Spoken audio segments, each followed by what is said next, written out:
नमस्कार साथियों, एक बार फिर से स्वागत है आपका अपने यूट्यूब चैनल आकांक्षा डीआर में। आपको पता है इस बेहद खास चीज़ में बात करते हैं, स्टैटिक पोर्शन जो कि उत्तर प्रदेश का है, यूपी स्पेशल के उसमें बात करते हैं और उसके बाद हम क्या करते हैं, आपको समझाने की कोशिश करते हैं कि यूपी में कौन-कौन से इंपॉर्टेंट क्वेश्चन है। तो जैसा आपको पता होना चाहिए यूपी स्पेशल में इस टाइम हमारा रिवर चल रही है, उत्तर प्रदेश की कौन-कौन सी नदियाँ आप लोगों को बहती हैं। तो आपको बता दें, कल आपको गंगा रिवर बता दी गई थी क्लास में और उसके बाद में यमुना बताई गई थी। साथ ही साथ जो गंगा के बाएँ तट से आकर मिलने वाली जो प्रमुख नदियाँ थी, वो कौन-सी थी? रामगंगा, गोमती, ठीक है? यहाँ पे गोमती सहायक थी सई, उसके बाद में शारदा, घाघरा, राप्ती और गंडक। इन सब चीज़ों को आपको बता दिया गया था। अब हम याद आज से स्टार्ट करेंगे, यमुना नदी के बाएँ तट दाएँ तट से आके मिलने वाली कौन-कौन सी नदियाँ हैं, जैसे चंबल है, बेतवा है, दसान है, केन है, ठीक है? उसके अलावा सोन रिवर है जो मिलती है, उसको आज हम आज क्लास में डिस्कस करेंगे।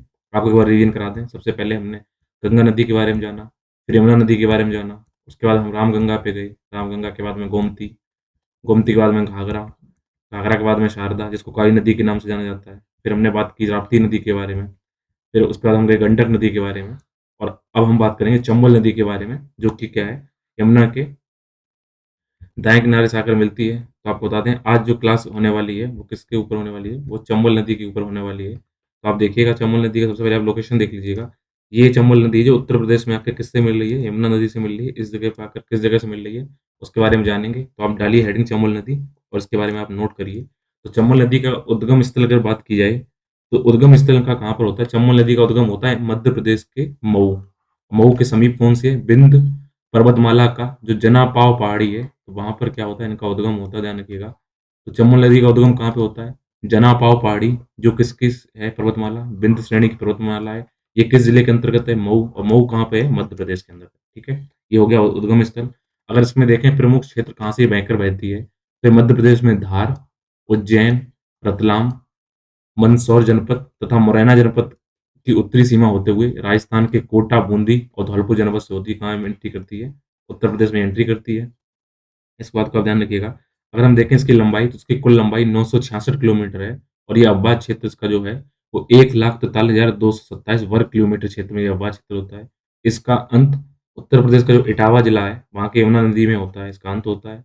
इसकी सहायक नदियों की अगर बात की जाए, तो इसकी चंबल नदी की सहायक नदियाँ काली सिंध है, सिवता है, पार्वती है, बनास है, नेवाज है, क्षिप्रा है, दूधी, ध्यान रखना दूधी, क्षिप्रा और बनास, ये इंपॉर्टेंट इसकी नदियाँ हैं, इस बात का ध्यान रखिएगा। अगर बात करें इस पे कौन-कौन से बाँध बनाए गए हैं, तो इस पे जो बाँध बने हैं उसके इस पे गांधी सागर बाँध बना है, राणा प्रताप सागर बाँध बना है और जवाहर सागर बाँध बना है राजस्थान में। तो ये काफ़ी इम्पोर्टेंट है, सारे बाँध याद रख लीजिएगा चंबल नदी पर कौन-कौन से बाँध हैं। गांधी सागर बाँध है, राणा प्रताप सागर बाँध है और जवाहर सागर बाँध है। इस चीज़ को याद रखिए कि यहाँ पर क्या है, ये इम्पोर्टेंट है, इस पे पूछा जाएगा कि आपको कहाँ-कहाँ पर निर्माण किया जा रहा है, ठीक है? आपको बताते हैं जो नदी है, इस नदी ने क्या किया है, इसकी जो चंबल नदी है, अगर आप इसको मैप में देखते हैं, तो चंबल नदी आप जैसे आप देख रहे हैं, तो चंबल नदी की जो धारा है, ये आपको नोट करने वाली इंपॉर्टेंट है कि चंबल नदी की जो धारा है, वो क्या है, अनियमित है। नेक्स्ट पॉइंट इसमें कर लीजिए, जो इम्पोर्टेंट है वो मैं आपको करा देता हूँ। तो चंबल नदी की जो धारा क्या है, वो अनियमित है। इसकी वजह से क्या हुआ है, इस नदी ने क्या किया है, काफ़ी गहरी-गहरी अवनलिकाओं यानी क्या किया, गड्ढों का निर्माण कर दिया, जिसको बोलते हैं अवनालिकाओं, ठीक है? तो इसने क्या किया है, गहरी-गहरी अवनालिकाओं का क्या किया, इससे चंबल नदी का निर्माण हुआ है और जिसको चंबल नदी से जो अवनालिकाएँ बनी हैं, इसको किस नाम से जाना जाता है?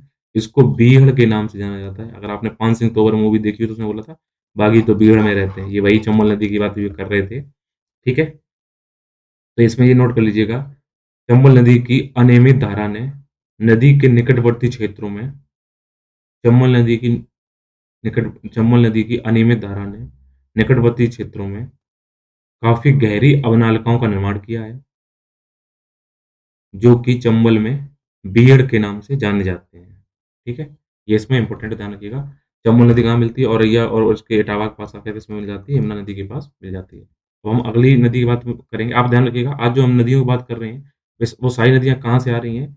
वो आपके पू पश्चिम से पूर्व तरफ जो यमुना में टच कर रही हैं। जैसे पहले हमने चंबल के बारे में पढ़ लिया, अब हम बात करेंगे, जो ये हरे कलर का दिखाई पड़ रही है, ये कौन-सी नदी है? ये नदी है आपकी सिंध। और जिसको काली सिंध के नाम से भी जानता है, इसके बारे में बात करेंगे। तो अब इसके बारे में आप देखिए सिंध और काली सिंध के बारे में। ये जो नदी है सिंध या फिर काली सिंध जिसको नाम जानते हैं, ये नदी इसका उद्गम नैनवास जिला टोंक राजस्थान से होता है। तो कहाँ पे इसका उद्गम है? नैनवास, जो कहाँ पे? जिला टोंक के अंतर्गत है। उसके बाद में ये क्या करती है? ये जगमनपुर जालौन के उत्तर में जमुना नदी में मिल जाती है, ध्यान रखिएगा। तो यहाँ पर क्या है, इसकी लंबाई 416 किलोमीटर है और ये बाद में क्या है, ये 400 उत्तर प्रदेश का एक जिला है जालौन, तो जालौन में ये जगमनपुर जगह पे क्या करती है, यमुना नदी मिल जाती है, जिसका नाम है काली, जिसको काली सिंध के नाम से जाना जाता है। ये कहाँ से निकलती है? नैनवास, टोंक से, कहाँ, राजस्थान से निकलती है। इसी को आप नोट कर लीजिएगा। तो ये क्या है, जिसकी हम बात कर रहे थे सिंध नदी के बारे में, तो इसको आप देख लीजिएगा। तो काली सिंध के बारे में जो यहाँ पे जो बात हो रही थी, तो यहाँ पर एमपी ये राजस्थान टोंक से निकली और इसने क्या किया, वहाँ पर जालौन में आकर क्या हुई, मिल गई है। तो ये जो रिवर है,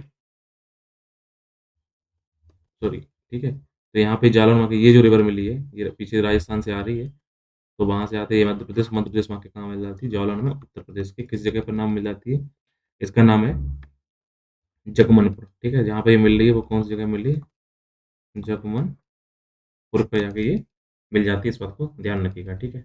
अब अगली नदी पढ़ते हैं, जिसका नाम क्या है, बेतवा नदी, और इसके बारे में जानते हैं।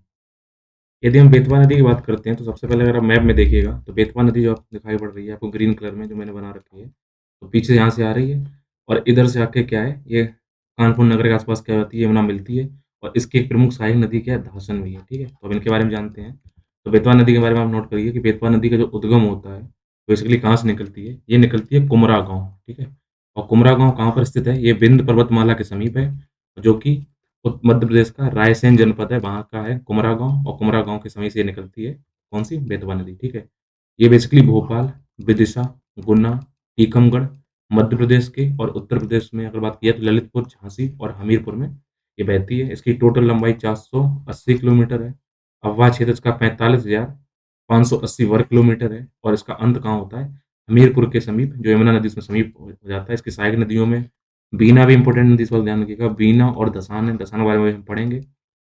और इस पे जो इम्पोर्टेंट ये 2 बाँध बनाए गए हैं, ये भी अक्सर पूछे जाते हैं, किस नदी बने, ध्यान रखिएगा। इस नदी पर मुख्यतः बेतवा नदी पर माता टीला बाँध और राजघाट बाँध बनाए गए हैं, जिसमें माता टीला बाँध उत्तर प्रदेश के अंदर है, ठीक है। तो अब इस जो नदी के बारे में मैंने आपको बताया, इसको देख लीजिएगा कि ये यहाँ पर आपको उद्गम स्थल देख लिया, मध्य प्रदेश में से इसका उद्गम स्थल हो रहा है, किस जगह से हो रहा है, कुमरा गाँव से। उसके बाद में ये भोपाल, ग्वालियर से बहते हुए उत्तर प्रदेश की ललितपुर जिला इसमें आती है, ललितपुर जिला के बाद झांसी में आती है, झांसी के बाद हमीरपुर में चली जाती है और जालौन और हमीरपुर से होती हुई ये एंड में क्या करती है, यमुना नदी में मिल जाती है। 480 इसकी लंबाई है और इस पे कौन से 2 प्रमुख बाँध बने हैं, तो ध्यान रखना, माता टीला बाँध और राजगढ़ बाँध, ये इम्पोर्टेंट है, ठीक है। अगली अब देखते हैं, इसकी जो प्रमुख सहायक नदी कौन-सी है, इसकी धसान। तो धसान के बारे में देखते हैं, तो आपको बता दें, अगर आप धसान के बारे में नोट करना चाहें, तो इसमें नोट करिएगा धसान का। तो जो धसान के बारे में मैंने आपको दिखा दिया, इसकी कहाँ पे उद्गम, ये जगह है धसान और ये आ रही है यहाँ पे, इसमें मिल रही है, धसान के बारे में लिखिएगा। धसान नदी मध्य भारत में बहने वाली बेतवा की सहायक नदी है, ये मैंने बता दिया है और इसके बाएँ से आकर जुड़ती है, ठीक है। तो कहाँ से मिलती है इसके, सॉरी, इसके बाएँ से नहीं, दाएँ से जुड़ रही है, ठीक है। तो बेतवा के किस तरीके से मिलती है, दाएँ से जुड़ती है, कौन सी नदी, धसान नदी, ठीक है। किसकी सहायक है, बेतवा की। इसका अगर उद्गम देखें, तो ये मध्य प्रदेश के रायसेन जिले से निकलती है, ठीक है। तो इसके धसान की अगर बात की जाए, धसान का अगर उद्गम देखा जाए, तो एमपी के किस जिले से निकलती है, रायसेन से, ठीक है। और इसकी खासियत क्या है कि उत्तर प्रदेश का जो ललितपुर जिला है, तो यहाँ पर क्या है, अगला पॉइंट लिखिए, जो आप देख रहे हैं ललितपुर जिला यहाँ पे है ये, तो ये ललितपुर जिला और एमपी की सीमा का भी निर्धारण करती है, ठीक है, दसान नदी। तो यहाँ पे लिखिए, यह नदी उत्तर प्रदेश के ललितपुर जिले तथा मध्य प्रदेश की सीमा का निर्धारण करती है, ठीक है। तो ललितपुर मध्य प्रदेश की सीमा का निर्धारण करते हुए क्या करती है और अंततः बेतवा नदी में मीरपुर में आकर मिलती है, ठीक है। अब देखते हैं अगली नदी कौन सी है। अगली नदी है केन नदी, ठीक है। तो केन नदी का अगर आप लोकेशन देखें, तो हमने क्या पढ़ लिया, बेतवा पढ़ लिया है, उसके बाद हमने बेतवा पढ़ लिया, धसान पढ़ लिया और केन नदी के बारे में पढ़ते हैं। ये रही केन नदी, लगभग फतेहपुर में आकर यहाँ से जुड़ रही है, तो अब इसके बारे में पढ़ते हैं। अब बता दें, केन नदी को कर्णवती नदी के नाम से भी जाना जाता है, ठीक है। तो केन नदी का ही दूसरा नाम क्या है, कर्णवती, ठीक है।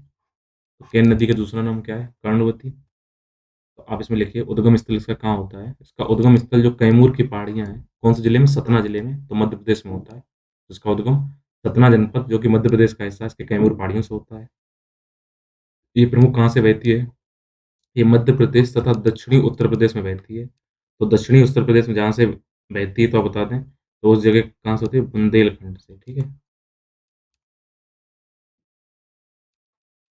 दक्षिणी उत्तर प्रदेश मतलब बुंदेलखंड के हिस्से से बहती हुई कहाँ करती है? ये बांदा में आकर प्रवेश करती है उत्तर प्रदेश में, ठीक है? ठीक, ध्यान रखिएगा। मध्य प्रदेश और दक्षिणी उत्तर प्रदेश जो कि बुंदेलखंड बांदा में करती है, इसकी लंबाई 360 किलोमीटर है। अफवाह क्षेत्र इसका 28,224 किलोमीटर है। अगर हम देखें कि इसकी अंत कहाँ पे होता है, तो इसका चिल्लावा जो कि कहाँ पे बांदा के समीप यमुना नदी में का मिल जाती है। इस चीज़ का ध्यान रखिएगा, ठीक है? तो यहाँ पे चिल्ला जो बांदा में है, कहीं पर इसको भोजा के नाम से भी जाना जाता है, ठीक है? चिल्ला या भोजा, ठीक है? तो भोजा के समीप क्या करती है? यमुना नदी में मिल जाती है। अब देखिए केन नदी आई, उसने क्या किया? पहले एंट्री कर ली, कैमूर की पहाड़ियों से निकली और कैमूर की पहाड़ियाँ कहाँ किस जिले के अंतर्गत वहाँ कैमूर की पहाड़ियों पर भी ये वहाँ से निकल के इसने क्या किया? उत्तर प्रदेश के बांदा जिले में प्रवेश करती है और फिर क्या करती है? बांदा में ही क्या करती है? यमुना नदी से मिल जाती है, ठीक है? भोजा के पास। देखते हैं अपनी नेक्स्ट रिवर को और नेक्स्ट रिवर है टोंस नदी, ठीक है? तो टोंस नदी के बारे में देखते हैं कि टोंस नदी में क्या-क्या पढ़ना है। टोंस नदी को पहले आपको मैप में देख लीजिए। टोंस नदी कहाँ से निकल रही है? जो ये भी मध्य प्रदेश से निकल रही है और किसमें आके जुड़ रही है? ये यमुना की अब सहायक नदी नहीं रह गई है। अब ये टोंस किसकी होगी? गंगा की, ठीक है? तो अभी हमने क्या किया है? पहले तो हमने पढ़े हैं इसके बारे में कि जो यमुना की सहायक नदियाँ कौन-कौन सी पढ़ ली हमने? चंबल, बेतवा, केन, बेतवा की सहायक दसन भी पढ़ ली है, ठीक है? तो अगर आपसे क्वेश्चन आ जाता है कि यमुना की दाएँ से बाएँ, बाएँ से दाएँ बताइए तो ध्यान रखिएगा। तो दाएँ तो यहाँ पे याद रखिएगा चंबल, चंबल के बाद में आप बेतवा, बेतवा तो कैन, ऐसे आप पश्चिम से पूर्व की तरफ आ रहे हैं, ठीक है? ये यमुना की सहायक नदियाँ हैं, इस चीज़ को आप ध्यान रखिएगा। अब आप कौन-सी नदी के हम लोग आप नदी के बारे में पढ़ते हैं, टोंस नदी और आपको बताते हैं टोंस नदी को ही तमसा नदी के नाम से भी जाना जाता है, ठीक है? अब इसके बारे में आप नोट करिए कि तमसा नदी टोंस नदी है, जो मैंने आपको बता दिया, इसका उद्गम कहाँ से होता है? तमसा कुंड से होता है और तमसा कुंड कैमूर श्रेणी का हिस्सा है और जो एमपी से निकलती है, ठीक है?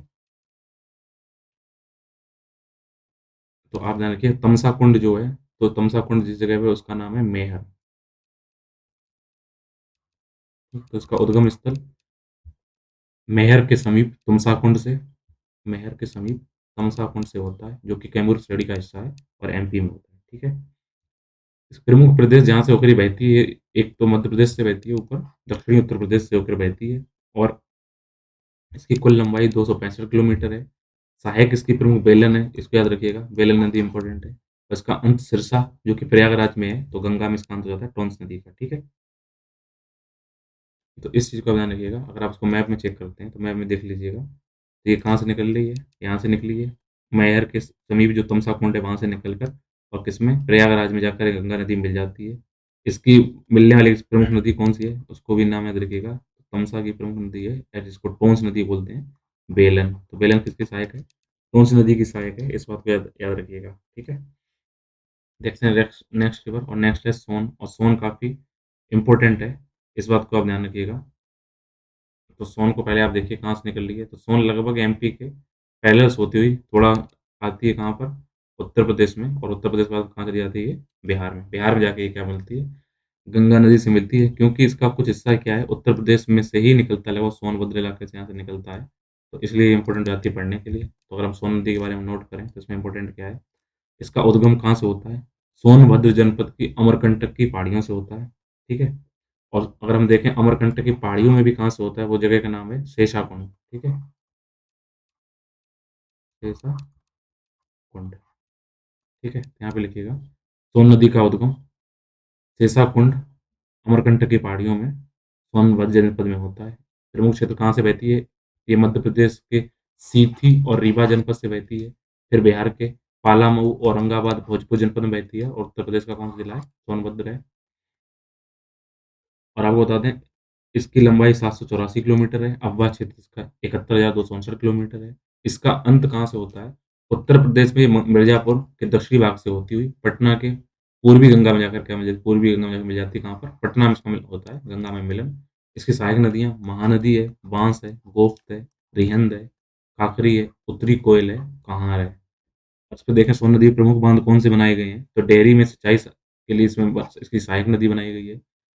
ब्रास बाँध बनाया गया है, सागर बाँध इस पे बनाया गया है, रिहिंद पर रिहिंद बाँध बनाया गया, ध्यान रखना सागर बाँध और रिहिंद नदी पर बना रिहिंद बाँध काफ़ी इम्पोर्टेंट है, ये आ जाते हैं सोन नदी पर ये प्रमुख बाँध बने हुए हैं, ठीक है? तो अभी आप मैप में देखिएगा, तो आज हमने इस क्लास में क्या-क्या पढ़ लिया है, चंबल पढ़ ली, बेतवा पढ़ ली, यहाँ पे एक सिंध भी नदी हमने पढ़ी थी, दसम कैन पढ़ लिया है, सोन नदी पढ़ ली है, ठीक है? अब एक रिवर रह गई है जो यमुना के क्या करती है, बाएँ किनारे से आकर टच करती है, इसका नाम है हिंडन रिवर।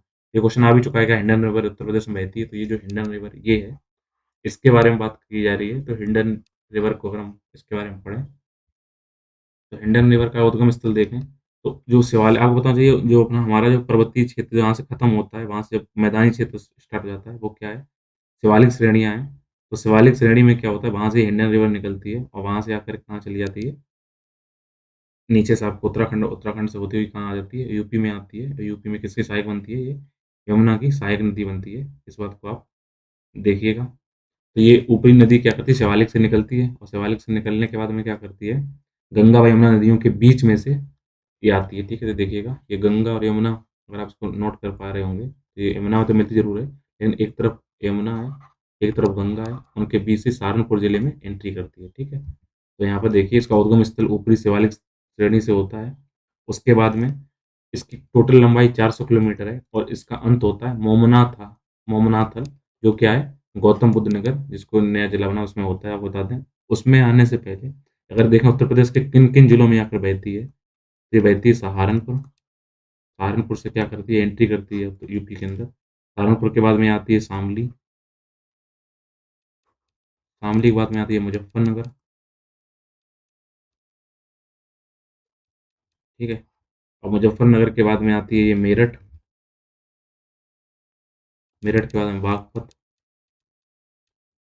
और बागपत के बाद में आती है गाज़ियाबाद, ठीक है? और गाज़ियाबाद के बाद में एंड में आती है किसमें?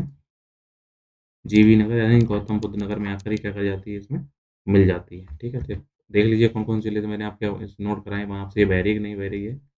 ये आती है सहारनपुर, मुज़फ्फरनगर, शामली, मेरठ, गाज़ियाबाद, ठीक है? गौतम बुद्ध नगर इसमें आकर मिल जाती है, ठीक है? तो अभी जितनी नदियाँ थी इम्पोर्टेंट वो सारी कवर हो गई हैं। तो आपको इसमें ये नोट करना है कि नदियों के किनारे कौन-कौन से प्रमुख नगर बसे हुए हैं। उनके बारे में कई बार क्वेश्चन पूछ लिया जाता है कि कौन-सा नगर किस नदी के किनारे बसा हुआ है, ये क्वेश्चन आपसे पूछे जाते हैं। तो इनके बारे में आप देखते हैं कि नदियों के किनारे प्रमुख कौन-कौन से नगर बसे हुए हैं। तो इसके बारे में नोट करना स्टार्ट करिए।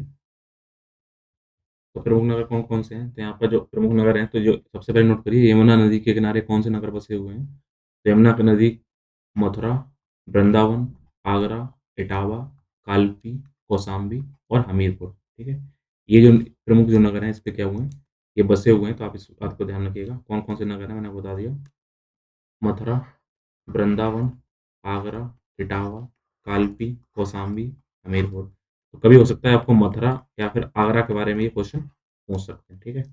गंगा नदी के प्रमुख कौन-कौन से हैं? बाकी इम्पोर्टेंट सारे हैं, जिसमें कानपुर है, वाराणसी है, गढ़मुक्तेश्वर है, कन्नौज है, इलाहाबाद है, गाज़ीपुर, इलाहाबाद मतलब इसका नाम हो गया प्रयागराज, ठीक है? इस चीज़ को याद रखिएगा, तो ये पूछा जा सकता है कानपुर किस नगर नगर किनारे, तो नदी किनारे या वाराणसी किसके अंदर है? सरयू नदी इम्पोर्टेंट है क्योंकि इसके अयोध्या बसा हुआ है और कहीं न कहीं जो हमारे सीएम हैं, इस टाइम पे काफ़ी अयोध्या फ़ोकस कर रहे हैं। ये क्वेश्चन आपसे इम्पोर्टेंट बन सकता है। अगला देखते हैं, गोमती नदी के किनारे तो अक्सर ही पूछा जाता है कि लखनऊ किस नदी किनारे है, ध्यान रखिएगा। लखनऊ गोमती नदी किनारे, इसके अलावा जौनपुर, सुल्तानपुर, शाहजहाँपुर, सीतापुर और लखीमपुर खीरी। जो खीरी वो इसका नाम क्या है? लखीमपुर, ठीक है? इसका याद रखिएगा। रामगंगा किनारे कौन से हैं? बिजनौर है, मुरादाबाद है, बरेली और बदायूं है। राप्ती नदी के किनारे गोरखपुर, बस्ती, गोंडा, बहराइच। इसको ध्यान रखिएगा कि गोरखपुर इसके यहाँ पे बसा हुआ है, तो राप्ती नदी को भी याद रखिएगा, ठीक है? तो अभी इस तरीके से हमने जो रिवर बेसिन पूरी पढ़ी है, जितनी नदियाँ पढ़ी हैं टोटल, तो कौन-कौन सी हमने पढ़ी थी? गंगा पढ़ी, गंगा बाद में उसके बाएँ तरफ से मिलने वाली रामगंगा पढ़ी, फिर सई पढ़ी, उसके बाद हमने वहाँ पे आके क्या पढ़ी? गोमती पढ़ी, फिर गोमती को जिसमें घाघरा रिवर पढ़ी, घाघरा को जिसको पहले करनी रिवर बोला जाता है, उससे पहले घाघरा की सहायक शारदा के बारे में हमने पढ़ा, ठीक है? फिर हमने राप्ती नदी के बारे में पढ़ा। राप्ती की ध्यान रखना एक सहायक नदी अमी, वो हमने नहीं पढ़ी बट ध्यान रखना कि सहायक है अमी, जो इसके किससे दाएँ तट से मिलती है। बाएँ तट से इसको मिलती है रोहिन। इसके अलावा हमने जो पढ़ी है, गंडक के बारे में पढ़ाई की है। फिर हमने बात की है यमुना और यमुना के बाद में उसकी सहायक नदियाँ देखी कौन-कौन सी यमुना की, चंबल है, सिंध है, पुंज रिवर है, लेकिन ध्यान रखिए पढ़ी नहीं है, ये बस नोट कर लीजिएगा। उसके बाद हमने बेतवा रिवर के बारे में पढ़ाई की है। और फिर धसन जो बेतवा साइकिल के बारे में पढ़ाई की है और केन रिवर ये सारी किसकी है? यमुना की, ठीक है? चंबल, सिंध, बेतवा, केन ये कब है? ये सब है यमुना की सहायक नदियाँ। इसके अलावा हमने टोंस नदी पढ़ी जो प्रयागराज में आकर मिलती है गंगा में और सोन नदी के बारे में पढ़ाई की है। ये टोटल हमने पूरा क्लास में पढ़ाई की है। तो आपको क्या करना है एक फ्लो चार्ट बना लेना है अपने बुक पे और उसपे कहीं न कहीं ये फ़ायदा ये होने वाली है, आपको एक साथ रिवीजन कर पाएँगे। तो इसको आप स्क्रीनशॉट ले लीजिएगा। तो बेसिकली मैंने क्या समझाने की कोशिश की है इसमें कि इसमें क्या लिखा है इससे भागीरथी और अलकनंदा, ठीक है? गौमुख से भागीरथी निकलती है और विष्णुप्रयाग से अलकनंदा निकलती है। ये आके मिलती हैं हरिद्वार में, ठीक है? और प्लेन में जाती हैं, फिर ये बिजनौर शहर से किसमें एंट्री करती हैं? यूपी के अंदर एंट्री करती हैं। कन्नौज में गंगा के पास मिल जाती है रामगंगा, फिर प्रयागराज में आकर इसको यमुना मिलती है। प्रयागराज में थोड़ा आगे चलकर इस पे टोंस मिलती है। टोंस के बाद में फिर इसको गाज़ीपुर में इसके आकर मिलती है इस पे कौन-सी? गोमती नदी मिलती है। पटना, छपरा के पास छपरा में आकर इससे सॉरी छपरा में आकर इसको घाघरा मिल जाती है और आगे चलकर पटना में इस पे सोन नदी मिलती है और गंडक की बात की जाए तो हाजीपुर में क्या मिलती है? गंडक गंगा से। इतनी चीज़ें पढ़ ली हैं आपने। फिर आप ध्यान रखिए फिर यमुना के बारे में पढ़िएगा, यमुना प्रयागराज में मिलती है, यमुना सहायक में। फिर टोंस, बेलम इसमें जो गंगा में मिलती है इसको याद रखिएगा, ठीक है? फिर क्या करिएगा, जो गंगा मिलने वाली नदियाँ कौन-कौन सी हैं इम्पोर्टेंट रामगंगा। तो रामगंगा को जो मैंने बताया दोसदा, तोलीपरा जो है वहाँ से निकलती है, इसके बारे में नोट कर लीजिएगा। उसके बाद में सई निकलती है जो हरदोई से बिजवन झील से, उसको नोट करिए। गोमती निकलती है तो जो थलपर ताल उससे नोट कर लीजिएगा। फिर यहाँ पे शारदा जिसको काली नाम से भी जाना जाता है, इसको काला पानी निकलता है, ये क्या है? जहाँ से निकलती है पिथौरागढ़ से, इसको नोट कर लीजिएगा। घाघरा जो आपकी निकलती है, वहाँ से नोट करिए। राप्ती निकलती है जो रुकुमकुट से, इसको नोट करिए। गंडक जो शालिग्रामी नेपाल से निकलती है, इसको नोट कर लीजिएगा। इसी तरीके से क्या करिएगा, यमुना की भी आप नोट कर लीजिएगा। अक्सर क्वेश्चन यमुना में पूछ लिए जाते हैं, तो यमुना में आप कैसे नोट करेंगे? यमुना आई यमुनोत्री से, ठीक है? उसके बाद में इसने क्या किया, उत्तर प्रदेश में सहारनपुर में आकर उत्तर प्रदेश में प्रवेश कर गई है। फिर ये मिल गई जाके गंगा से और गंगा से कहाँ मिली? प्रयागराज के अंदर। उससे पहले इसके बाएँ तरफ से मिलने वाली प्रमुख नदियाँ कौन-सी हैं? चंबल है, सिंध है, बेतवा है, दसन है और केन है, ठीक है? तो चंबल के अलावा जो आपने इसको जो कहाँ-कहाँ इसका उद्गम स्थल होता है, वो मैंने नोट कर दी है, वो चीज़ यहाँ पे लिख लीजिएगा। एक नदी इस साइड से ऐड कर लीजिएगा, वो कौन-सी है? हिंडन नदी है, जो कि गौतम बुद्ध नगर में आके मिलती है, तो वो उसको भी नोट कर लीजिएगा। तो इस तरीके से आप एंड में फ्लो चार्ट बना लीजिएगा, जिससे कि आप आसानी से रिवीजन कर पाएँगे। तो आज का सेशन और क्लासेस यहीं पे कंप्लीट होते हैं। अब मिलेंगे नए टॉपिक के साथ। तब तक के लिए अपना ख्याल रखिए और पढ़ाई करते रहिए और सब्सक्राइब कर लीजिए मेरा YouTube channel Akanksha DR. Thank you.